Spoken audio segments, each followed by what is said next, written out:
Dialogue 19, The Deluge. Through a valley green and lush, buttressed by mounts and hills of red and pale rock, I rode, from south to north, and by chance glanced to my left. There, upon a spire, a tower of stone created by rain, wind, and snow, there stood a figure as unto a man, bedecked in a hooded white robe, trimmed in fiery red. In a hand he held a staff, and at his hip was sheathed a sword. He faced the vertical wall of a cliff, bare rock in the vague form of a great arching doorway, yet sealed fast by the mountain's substance. He spoke to the stone. He raised both hands and gave it a command, his words heard even at a great distance, but spoken in an ancient and foreign dialect that I could not comprehend. The stone began to crack, and from it the water seeped, as if brought forth from a great tank hidden within the mountain's depths. His commands grew louder, and the wind responded as well, gusting through the valley and churning up the rain-hungry dust. The crack widened, and a deluge burst forth.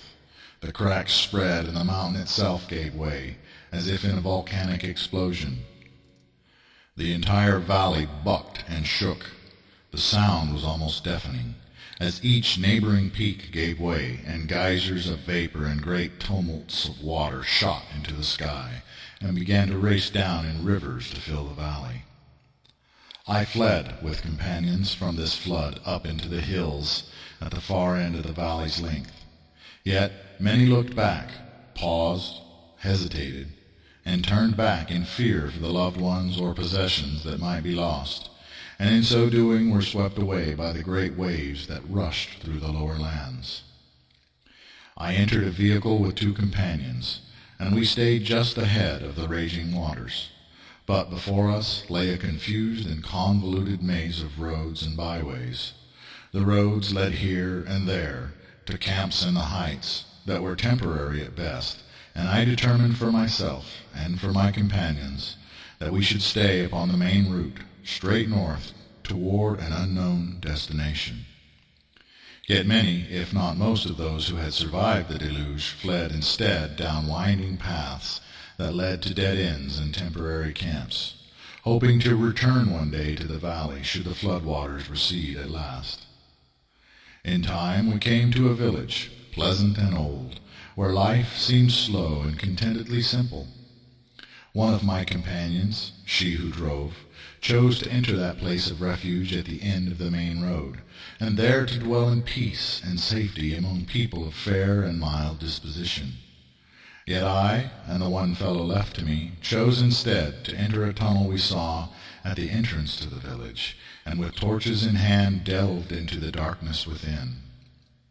Inside were many old bones and chests filled with treasures, but we turned not aside to examine them, but continued through the winding ways beneath the earth. After a long while we emerged into verdant foothills of stone-hedged pastures, dotted by sheep and small stands of trees, amidst which flowed many small winding creeks. Everywhere I looked there were fruit trees and fruit-bearing bushes of many varieties.